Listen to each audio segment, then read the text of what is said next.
Larangan berkumpul untuk mencegah penyebaran virus corona ternyata tidak dipatuhi sebagian warga. 18 orang warga diamankan polisi karena masih juga nekat nongkrong di kafe dan restoran di kawasan Jakarta Pusat dan Jakarta Utara. Sejumlah manajer tempat usaha tersebut juga diamankan. Polda Metro Jaya melakukan patroli skala besar di wilayah ibu kota di sejumlah lokasi yang dianggap berpotensi menjadi penyebaran pandemi virus corona. Sejumlah lokasi yang kerap dijadikan tempat kerumunan ditelusuri. Antara lain kawasan Tanah Abang dan Jalan Sabang, Jakarta Pusat, serta sebuah mal di Jakarta Utara.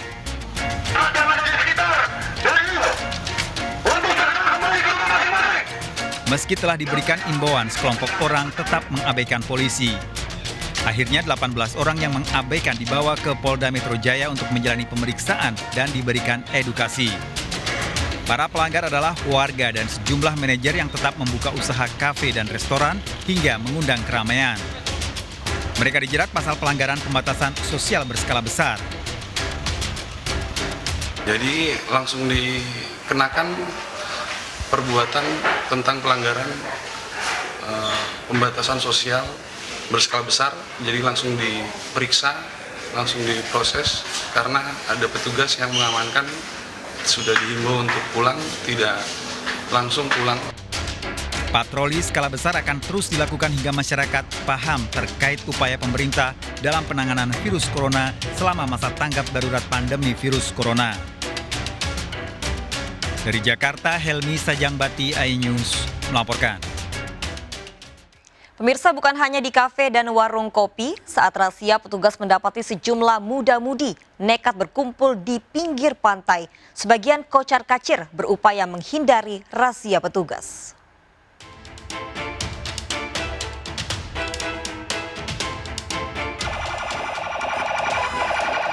Sejumlah muda-mudi berlarian berupaya menghindari razia polisi di pantai Mandra, Kabupaten Kolaka, Sulawesi Tenggara. Ibu, Bapak, nggak usah lagi nongkrong di pinggir pantai. Petugas mendapati kerumunan warga di pinggir pantai dan warung kopi. Razia ini untuk mencegah penyebaran virus corona. Jadi saya minta kepada ibu-ibu, silakan pulang, Bu. Ya, kita saling menghargai. Mereka akhirnya dibubarkan oleh tim gabungan agar kembali ke rumah. Hasil operasi malam hari ini sesuai dengan sasaran kita, yaitu kita hanya membubarkan masyarakat. Tadi ada beberapa titik kumpul masyarakat, sekelompok sepeda motor yang sudah kita bubarkan dari. Petugas mengimbau masyarakat agar mematuhi arahan pemerintah. Dari Kolaka, Sulawesi Tenggara, Asdar Lamtoro, iNews melaporkan. Pemirsa, seorang pria ditemukan tewas misterius di dalam bus antar kota yang ditumpanginya di Kediri, Jawa Timur. Jasad korban dievakuasi tim medis menggunakan alat pelindung diri sesuai penanganan pasien corona.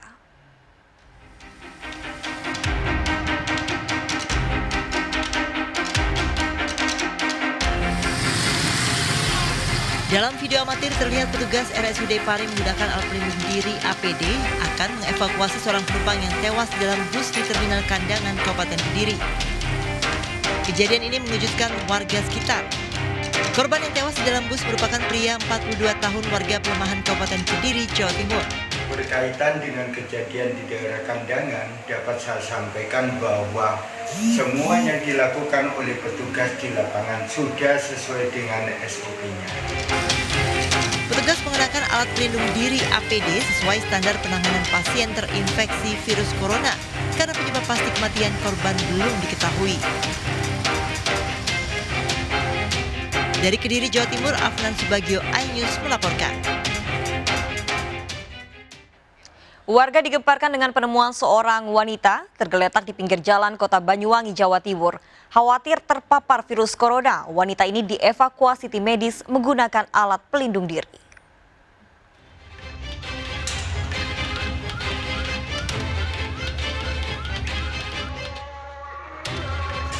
Video amatir ini memperlihatkan detik-detik seorang wanita dievakuasi tim medis yang menggunakan alat pelindung diri APD sesuai protokol pasien terinfeksi virus corona.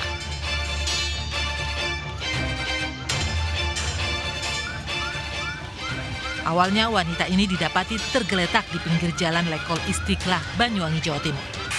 Korban dibawa tim medis ke RSUD Blambangan, Banyuwangi yang menjadi rumah sakit rujukan pasien infeksi virus corona. Jadi petugas datang dengan baju APD lengkap itu untuk jaga-jaga sebagai untuk kewaspadaan kita saja.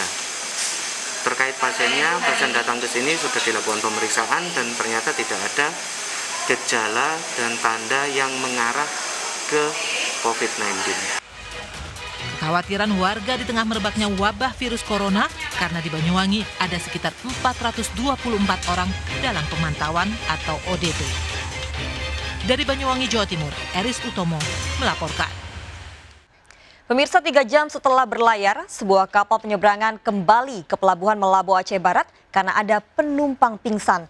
Penumpang lain tidak berani menolong karena khawatir penumpang yang pingsan terpapar virus corona. Petugas kemudian mengevakuasi penumpang yang pingsan dengan kren kapal.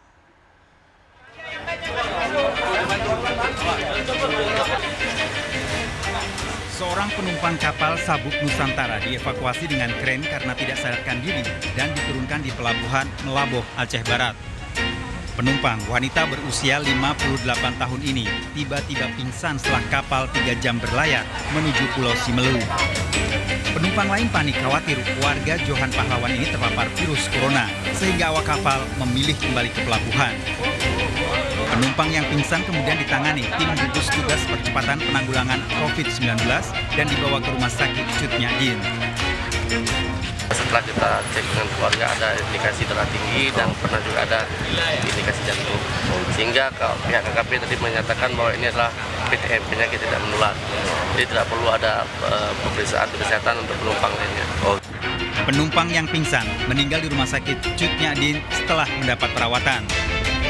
Meski keluarga menyampaikan penumpang yang pingsan memiliki riwayat sakit jantung dan darah tinggi, tim gugus percepatan penanggulangan COVID-19 akan menunggu hasil resmi dari rumah sakit. Sementara kapal kembali melanjutkan penyeberangan ke Pulau Simelu tanpa ada pemeriksaan terhadap penumpang lain. Dari Kabupaten Aceh Barat, Aceh, Afsah iNews melaporkan. Pemirsa, menghina ibu mertua, seorang wanita di Malang, Jawa Timur tewas dibunuh suami sirinya. Pelaku sakit hati, korban berkata kasar dan berulang kali menghina ibunya. Korban dibunuh di perkebunan saat akan diajak ke dukun.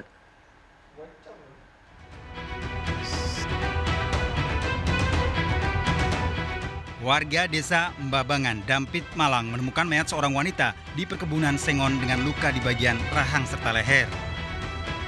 Polisi yang melakukan penyelidikan menemukan identitas korban merupakan warga desa Pamotan. Polisi kemudian mengamankan Agus, suaminya yang terakhir bersama korban. Dari hasil pemeriksaan polisi terungkap, Agus kemudian mengakui membunuh istri yang telah dinikahi selama 3 tahun secara siri.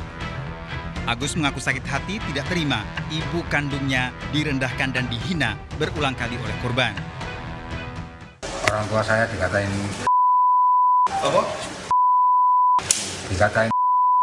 Itu kejadiannya apa kapan? Ya, Kamis sore. Terus malamnya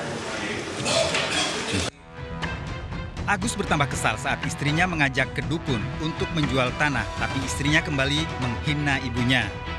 Padahal Agus akan menggunakan uang hasil jual tanah untuk keperluan anak kandungnya dengan istri pertama.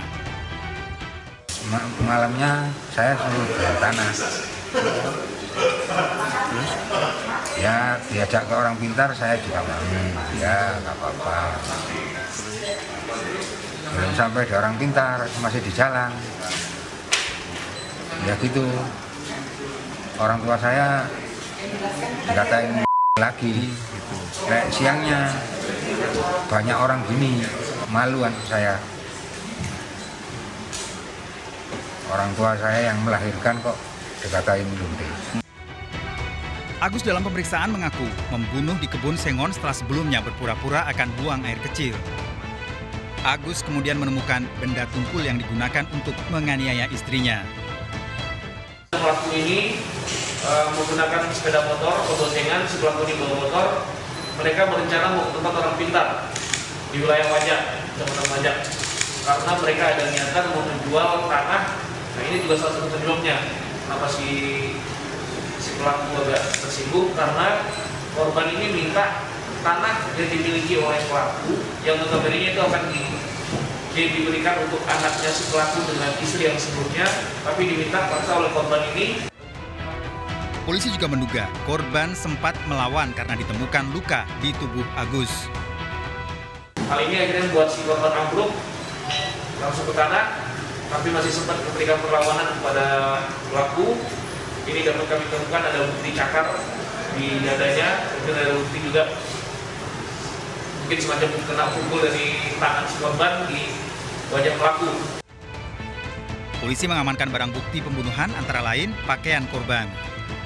Tersangka dijerat pasal pembunuhan berencana dengan ancaman hukuman 15 tahun penjara. Dari Malang, Jawa Timur, Saif Hajarani, iNews melaporkan. Pemirsa, Wakil Jaksa Agung Arminsyah tewas akibat kecelakaan setelah mobil yang dikendarai menabrak pembatas jalan Tol Jagorawi, Jakarta Timur. Kecelakaan ini mengakibatkan mobil korban terbakar dan hancur. Isak tangis mengiringi pemakaman korban di TPU Pedongkelan, Cengkareng, Jakarta Barat.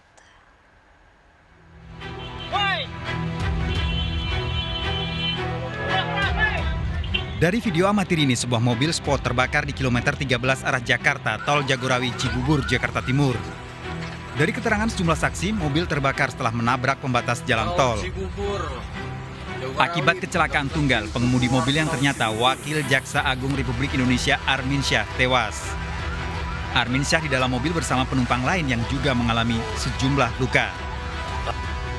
Setelah dievakuasi, jenazah Wakil Jaksa Agung bersama penumpang yang mengalami luka dibawa ke Rumah Sakit Polri Kramat Jati, Jakarta Timur.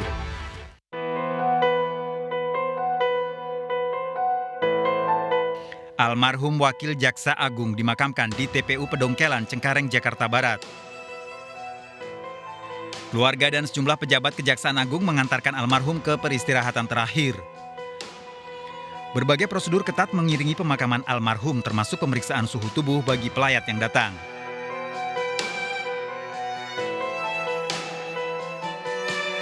Arminsyah meninggal di usia 59 tahun, meninggalkan istri dan 3 orang anak.